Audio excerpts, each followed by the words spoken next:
C'est maintenant que nous essayons, et non sans inquiétude, de boucler notre budget pour que dès septembre, nous soyons au rendez-vous. Alors ensemble, poursuivons ce chemin pour se libérer des chaînes.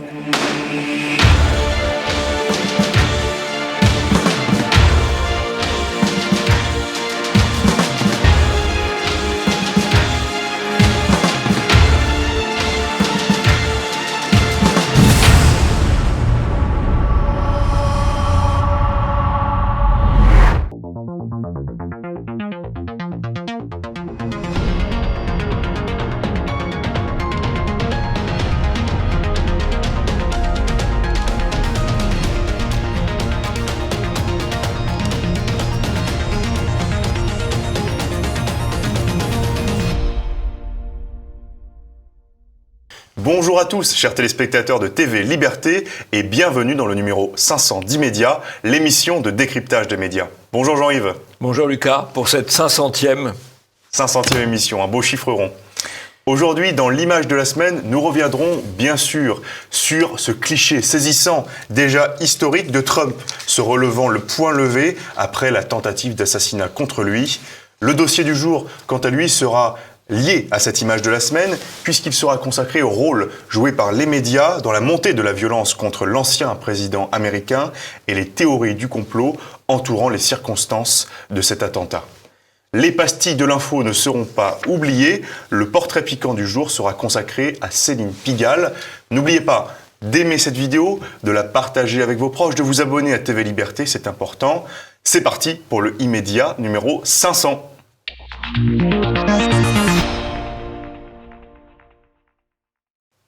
L'image de la semaine, l'attentat contre Donald Trump.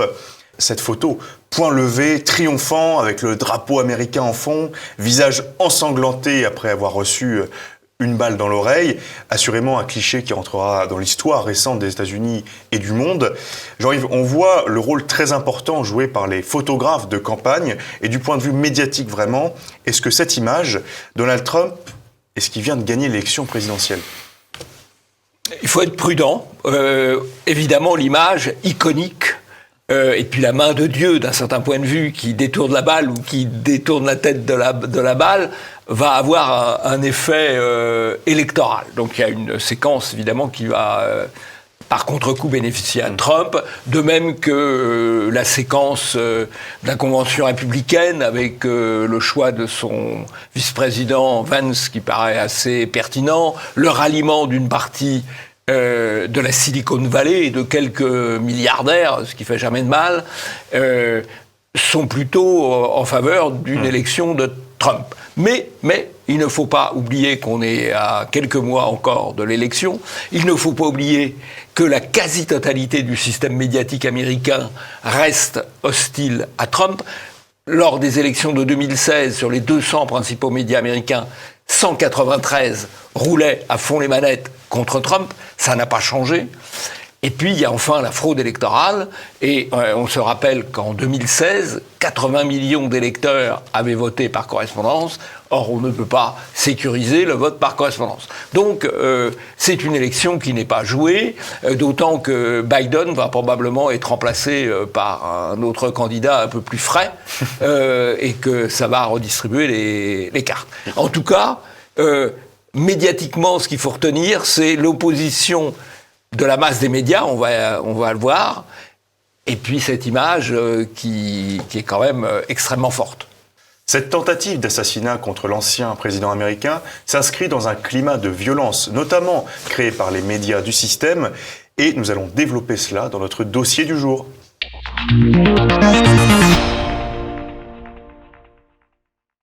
Dossier du jour, médias et propagande anti-Trump. Comme le souligne le journaliste de CNews Mathieu Bock-Côté, bilan des 2 derniers jours, dans une certaine frange de la gauche, ils sont nombreux à légitimer l'assassinat politique pour peu qu'on assassine les bonnes personnes. Et quand on s'attarde sur les réactions de la presse, d'abord américaine, on voit un prisme très anti-Trump qui s'est développé, dans les titres des articles notamment, avec ces exemples. Le New York Times qui titre « Le Parti républicain instrumentalise la fusillade pour déclarer que Trump est persécuté ».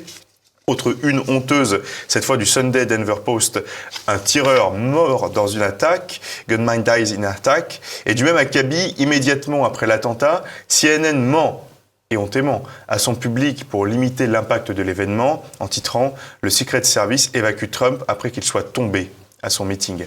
Ainsi, dans la sphère mainstream, c'est un incident. On prétend qu'il est tombé. Jean-Yves, comment analysez-vous ces titres de la presse américaine ? Précisément par l'hostilité globale de la presse américaine.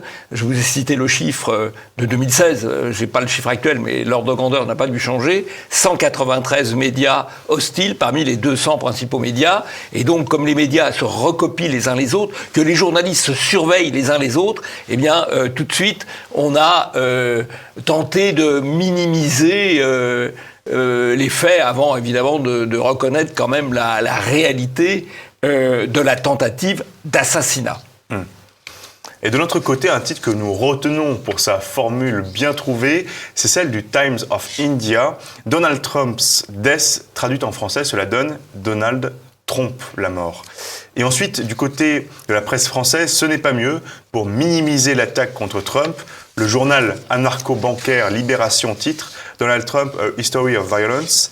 Et idem pour le journal prétendument de droite Le Figaro, qui titre « Donald Trump, victime et héros de la violence politique ». Alors Jean-Yves, ces articles, en creux, on a l'impression que si Trump est victime d'une tentative d'assassinat, c'est un peu de sa faute. Il a bien cherché, voilà. Il a bien cherché. Alors en fait, c'est ce qu'on appelle le discours de haine que les médias, la doxa dominante, développent. Les discours de haine, qu'est-ce que c'est un discours de haine ? C'est un discours qui refuse la doxa.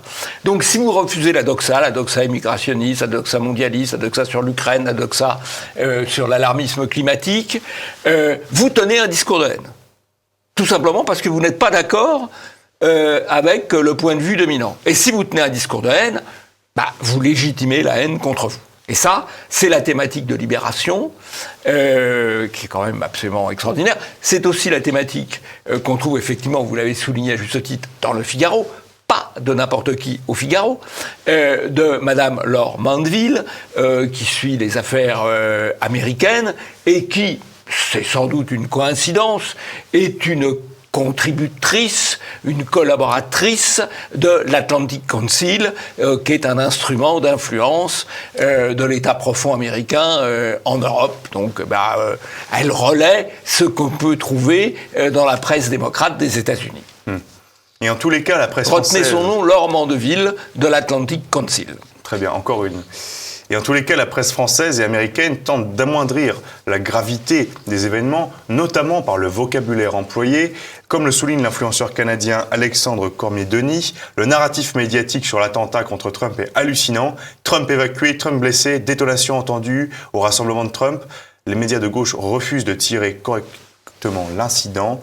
Trump survit à un attentat. Alors, l'un des exemples les plus éloquents de cette minoration de l'attentat est le JT de France 2, qui redouble d'inventivité pour trouver des termes péjoratifs ou méprisants pour parler de l'ancien président américain. Écoutez. Sonné, Donald Trump semble d'abord obsédé par les chaussures qu'il a perdues. Il se relève et brandit le poing. Battez-vous, grimace-t-il à la foule qui l'acclame. Des photos où il se pose en survivant héroïque. Sonné, obsédé, l'ancien homme de télé, son sens de la mise en scène, grimace-t-il, se pose-t-il en survivant héroïque. J'en ai vu leur amertume et la manière dont ils parlent d'un homme qui vient de frôler la mort quand même. On a presque l'impression que ces journalistes du JT regrettent que le tireur ait manqué son coup. Un peu, oui. Alors le côté sens de la mise en scène, c'est quand même un peu honteux parce qu'on lui tire dessus. Il se relève parce qu'il y a de l'énergie et il lève le poing parce qu'il a de l'énergie. C'est pas de la mise en scène, c'est de la vitalité. Et il y a un autre élément important dans cette histoire, ce sont les zones d'ombre sur les circonstances de l'attentat et sur l'identité du tireur, qui donnent lieu à des théories du complot. Et en tous les cas, les médias insistent sur la couleur de peau du tireur, comme Libération et BFM qui titrent « 20 ans, blanc et républicain ». Et pour les médias mainstream, une information est donc essentielle à souligner, c'est la couleur de peau. L'assaillant est blanc. Jean-Yves, est-ce que les médias auraient souligné cette information si le tireur n'avait pas été blanc ? Je ne pense pas. Encore qu'ils auraient pu expliquer que, compte tenu du fait que Trump avait peu d'électorats noirs, il pouvait susciter une hostilité des Noirs. Peut-être qu'il l'aurait dit quand même. C'est pas impossible. Et l'élément dont on est moins sûr, c'est les affiliations politiques du tireur. Selon certaines sources, il s'agirait d'un antifa. Et comme le relaie ici l'écrivain Grégory Rouse, Jean-Yves, on a entendu aussi plusieurs théories du complot. Le tireur aurait été un adhérent du Parti républicain, mais selon les informations qui proviennent des États-Unis, Thomas Matthew Crooks fait un don récent aux démocrates et militait dans les groupes gauchistes. Et par ailleurs, on voit bien que le tireur serait apparu aussi à BlackRock, selon ces vidéos qui tournent sur Internet. My name is Brian DeLallo. I teach AP and Honors Economics in Pittsburgh, Pennsylvania. I hope when I retire someday, they say, you know, that guy made this place a special place to come to school. On voit également une autre vidéo qui circule sur les réseaux sociaux où le tireur présumé déclare « Je déteste Trump, je déteste les républicains ». Pour l'instant, on a des doutes sur la véracité de ces éléments. Alors, il faut prendre avec des pincettes ces informations. Mais Jean-Yves, on voit qu'on peut avoir quelques théories du complot, notamment qui était adhérent au Parti républicain. On pourrait torquer qu'il aurait pu adhérer simplement pour voter contre Trump lors de la primaire. Vous, quelle est votre opinion à ce sujet ? Quels sont les faits ? Les faits, c'est une tentative d'assassinat politique, plutôt bien conduite d'ailleurs. L'assassin a manqué de chance, hein. Trump a eu de la chance, l'assassin a manqué de chance. Une tentative d'assassinat politique. Alors, une tentative d'assassinat politique, on peut quand même penser à deux hypothèses. Un acte militant, plutôt d'un antifa. D'ailleurs, il y a quand même des éléments comme quoi il avait donné un peu de sous à des associations d'extrême gauche. Ça, c'est des éléments à peu près confirmés, parce que pour le reste, il y a beaucoup de choses douteuses.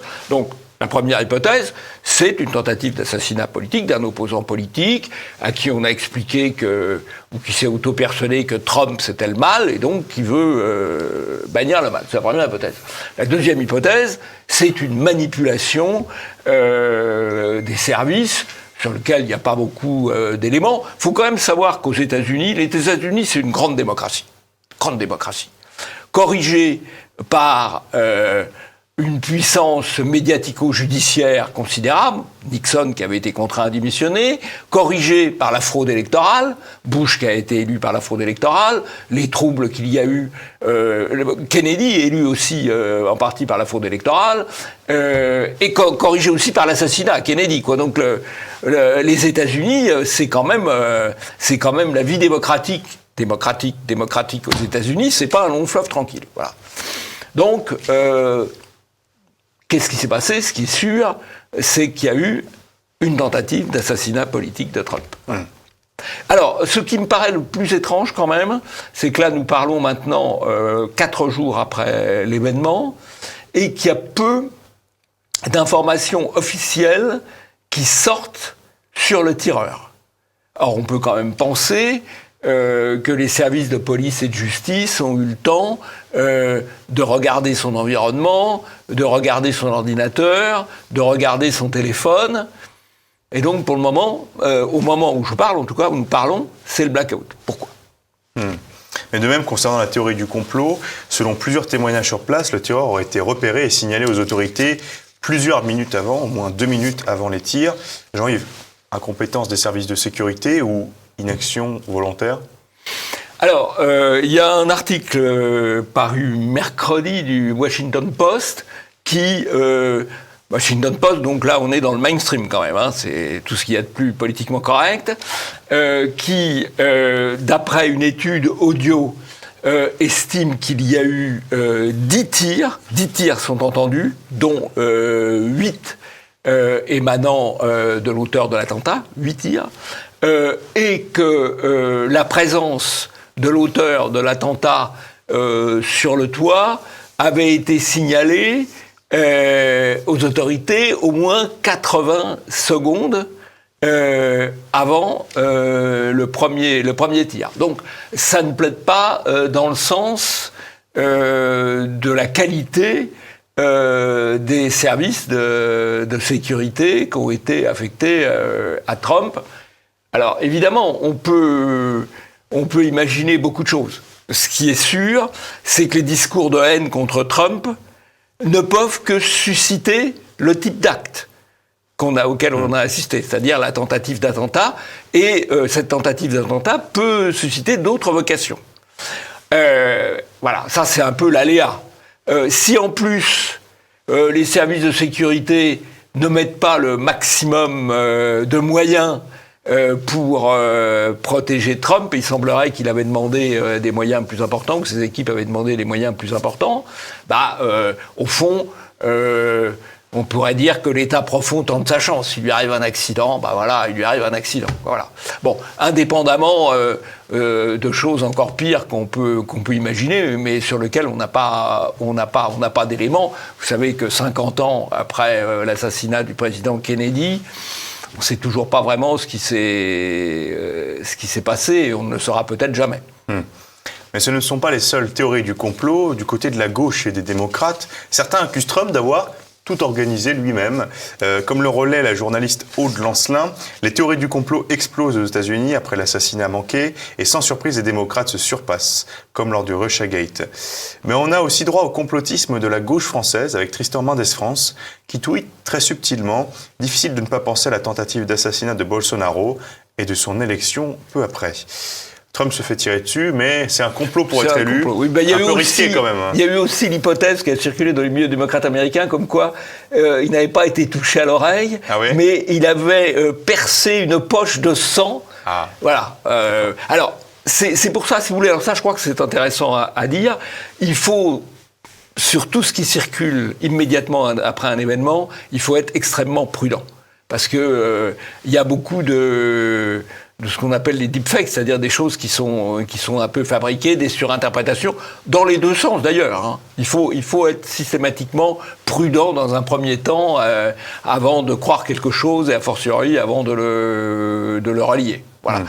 Déjà, là, franchement, on a une tentative d'assassinat, une tentative d'assassinat finalement en partie légitimée par les médias, et on a des services de sécurité, le Secret Service, qui sont quand même pas d'une performance éblouissante. Voilà, c'est déjà, ça c'est des faits. Mais en tous les cas, après cette tentative d'assassinat, on se souvient de toutes ces déclarations de cette intelligentsia bien pensante qui souhaitait la mort de Donald Trump, sur le service public français notamment. On avait M. Laurent Ruquier. Je m'aperçois que je ne vous ai pas encore parlé ce soir de Donald Trump, et une semaine sans une connerie de Donald Trump ne serait pas une bonne semaine. C'est quand même le seul Donald dont on aimerait qu'il soit abattu pour cause de grippe aviaire. Notez bien que s'il continue comme ça, la CIA ne devrait pas tarder à lui organiser une petite balade en décapotable à Dallas. Attention, hein. C'est le seul Donald qu'on aimerait bien qu'il soit abattu. On avait également l'humoriste Florence Foresti.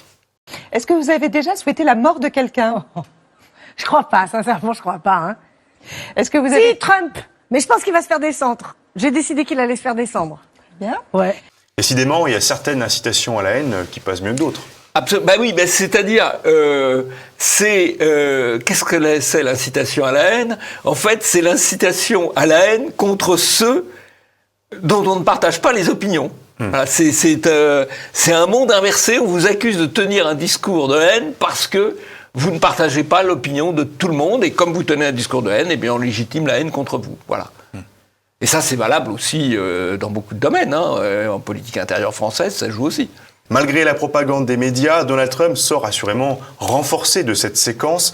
On l'a notamment constaté avec son arrivée triomphale à l'investiture à la Convention des Républicains, auréolé de la Providence. The next president of the United States, Donald J. Trump. Les Américains sont un peuple, on le sait, très religieux, très démonstratif. Il est certain que le candidat républicain bénéficie pour quelques mois d'un triomphe mystique. On a d'ailleurs pu assister à une propagande des médias dans ce cadre. Comme LCI qui manipule en tweetant « Donald Trump s'est-il vraiment endormi pendant la convention républicaine ?» Et Eric Techner, qui était présent sur place à la convention, nous apprend qu'en fait, il était très ému et que ça se sentait, puisqu'il y a eu également des prières et des bénédictions, comme ça se fait souvent chez les Américains, au moment de la photo. C'est un vrai hommage. Alors, le milliardaire peut aussi compter sur des nombreux soutiens puissants, à l'instar de son nouveau vice-président, J.C. Vance, qui a écrit un livre, adapté d'ailleurs sur Netflix, et qui est un catholique converti au passage. C'est une sorte de Christophe Guilly français, qui a analysé la bascule du vote des classes populaires blanches, des démocrates aux républicains. Et en tous les cas, ce nouveau vice-président de Trump a des positions très affirmées, comme on le voit dans cette vidéo. Criticism of our approach in Ukraine is that it has no strategic end in sight and it's not leading anywhere that's going to ultimately be good for our country. But the second biggest criticism I make about the war in Ukraine and our approach to it is that we are subsidizing the Europeans to do nothing. Il veut couper les livres à Zelensky, il est contre les délires de la secte climatique, je cite, hein. Il fustige l'Union européenne. Jean-Yves, en 2016, Vance s'était opposé à Trump. Est-ce qu'il est le symbole de l'élargissement de cette base électorale ? D'abord, c'est un homme qui analyse. Donc c'est un élargissement en quelque sorte de sa base intellectuelle, de sa base idéologique. C'est un homme qui a analysé, à partir de son exemple d'ailleurs, le basculement de la classe populaire blanche depuis les démocrates vers les républicains, phénomène qu'on voit d'ailleurs en France. Hein. Vous avez dit que c'était un peu le Guinea français. La France périphérique. La France périphérique. Là, c'est l'Amérique périphérique. D'ailleurs, quand vous regardez la carte des États-Unis, tout est rouge, républicain, sauf un petit bout de la côte est et un petit bout de la côte ouest. Voilà. La France. Ce qui est intéressant aussi, quand même, on l'a dit, c'est que une partie de la Silicon Valley, avec Trump, mais aussi avec d'autres entrepreneurs du numérique, est en train de rompre avec les folies wokistes. Ben, on a un autre soutien très puissant de Trump, comme vous le soulignez, puisqu'il s'agit d'un des hommes les plus riches du monde. C'est Elon Musk, qui va donner pas moins de 45 millions de dollars par mois à la campagne de Donald Trump. Et décidément, en ce moment, Musk envoie valser le système. C'est d'ailleurs ce que vous disiez à l'instant, Jean-Yves. Il a annoncé le déménagement de SpaceX et de X au Texas après le vote en Californie d'une loi sur la transidentité, comme le relaie ici Le Parisien. Alors Jean-Yves, on peut se demander quand même une chose. On voit que les hommes les plus influents du monde dans leurs domaines respectifs, hein, Elon Musk dans les affaires, Tucker Carlson dans les médias, Donald Trump en politique, s'allient en quelque sorte contre l'État profond. Alors, pourquoi les élites des États-Unis s'opposent-elles ? Je pense qu'il y a une partie des élites qui se rend compte que le système va vers l'effondrement, que le wokisme, c'est la déraison et non pas la raison. Et donc, il y a une prise de conscience à l'intérieur même des élites. Et au demeurant, il faut savoir qu'il n'y a jamais de grand changement politique sans qu'une partie des élites se rallie à ce changement politique. Et donc, c'est un élément extrêmement important auquel on assiste aux États-Unis, même si c'est le début d'un phénomène. Enfin, peut-être, on espère, le début d'un phénomène. Mais le clivage serait peut-être plus simple qu'il n'y paraît. Comme le montre ce tweetos, deux mondes s'affrontent, les raisonnés contre les zinzins. Et après avoir vu la propagande des médias contre Trump et les théories du complot sur sa tentative d'assassinat, place aux pastilles de l'info. Première pastille, l'extrême gauche assume et revendique désormais le grand remplacement. Un média d'extrême gauche, PhD, relaie dans une de ses émissions avec des journalistes de Mediapart, dans l'encadré en bas à droite, une cagnotte pour soutenir le grand remplacement. La gauche assume enfin le vouloir, le remplacement de la population de souche par des populations extra-européennes. C'est ce qu'avait dit notamment Jean-Luc Mélenchon. Il veut que la créolisation soit l'avenir de l'humanité. Jean-Yves, l'avantage, c'est comment les clivages sont clairs.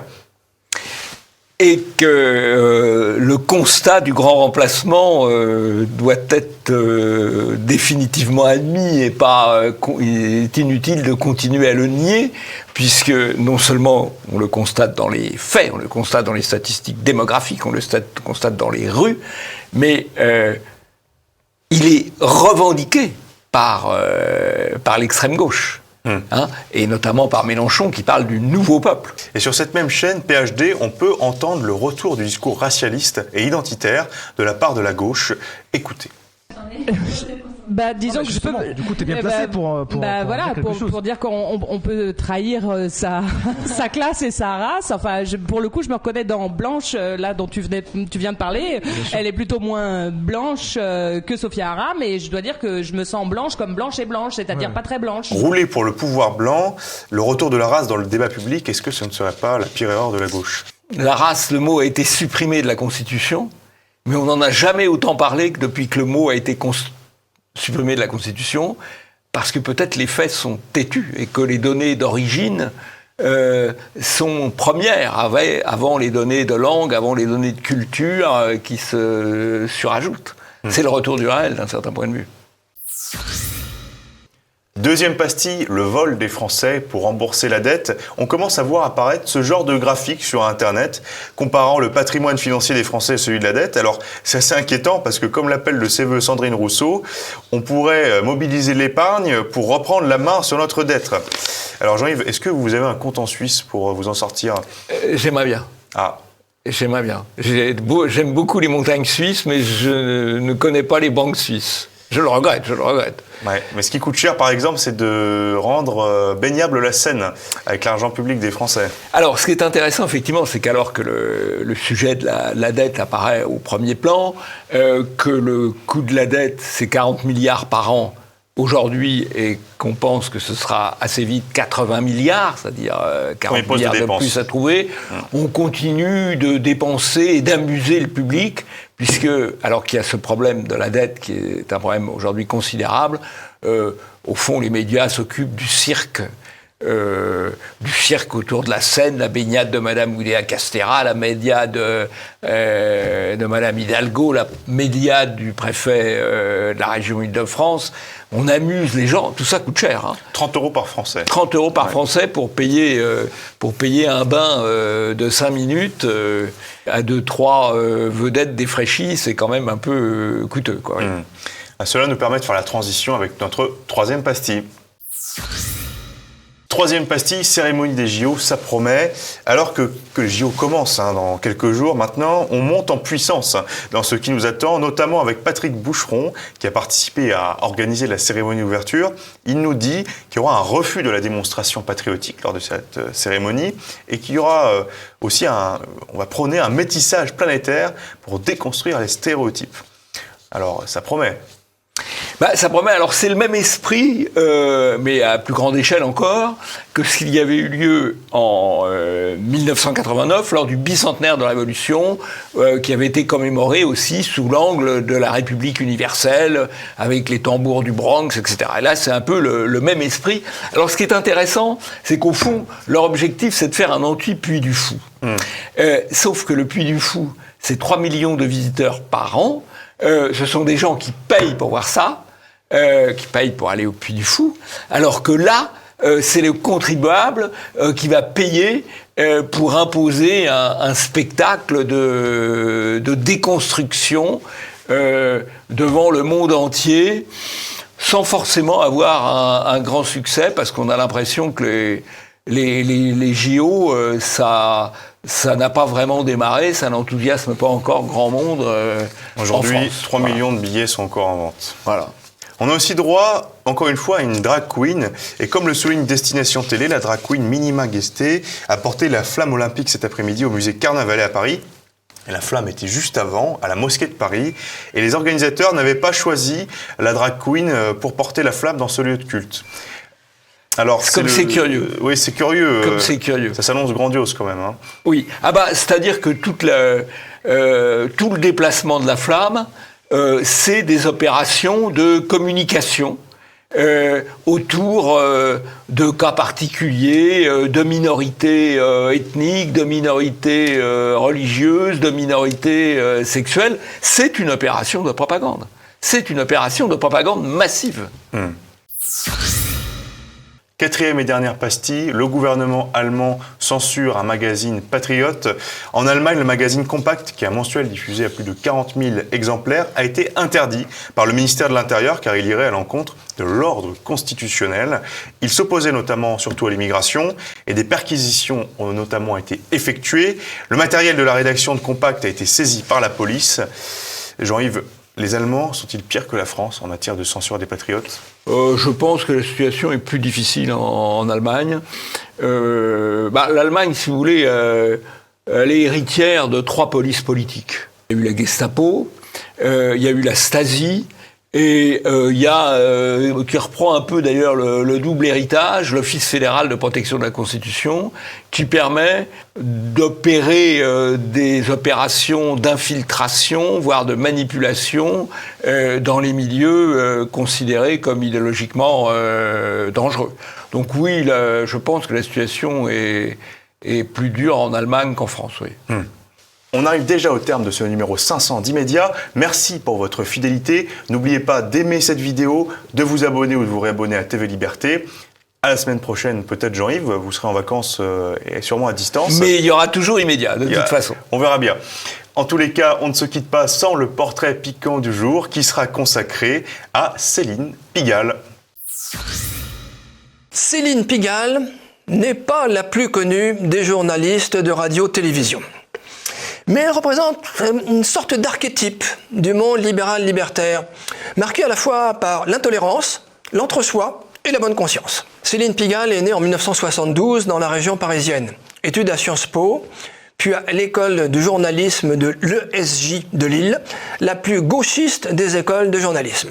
Elle sera plus tard membre du conseil d'administration de l'école. Elle remporte une bourse qui lui permet de rentrer à Europe 1, service économie, correspondante à Berlin, à Bruxelles, puis rédactrice adjointe de la rédaction. Elle rejoint Canal+ et iTélé en 2011, dont elle est évincée par Vincent Bolloré en 2015. Elle sera une des plus acharnées pour interdire d'antenne Éric Zemmour sur iTélé en 2014. La chaîne sera alors condamnée à 50 000 € de dommages pour rupture abusive de contrat. Suit un épisode burlesque qui illustre en partie les mœurs de certains journalistes. Elle est accueillie sur LCI, qu'elle quitte 3 mois après pour rebondir à BFM TV, où elle retrouve Marc-Olivier Fogiel, qu'elle avait déjà rencontré à Europe 1. Le plus drôle, c'est qu'elle avait vertement critiqué BFM TV lorsqu'elle était sur iTélé. Elle voulait alors développer, je cite, un discours autour de valeurs pour se démarquer de la première chaîne d'information BFM TV, mêlant la recherche d'un recul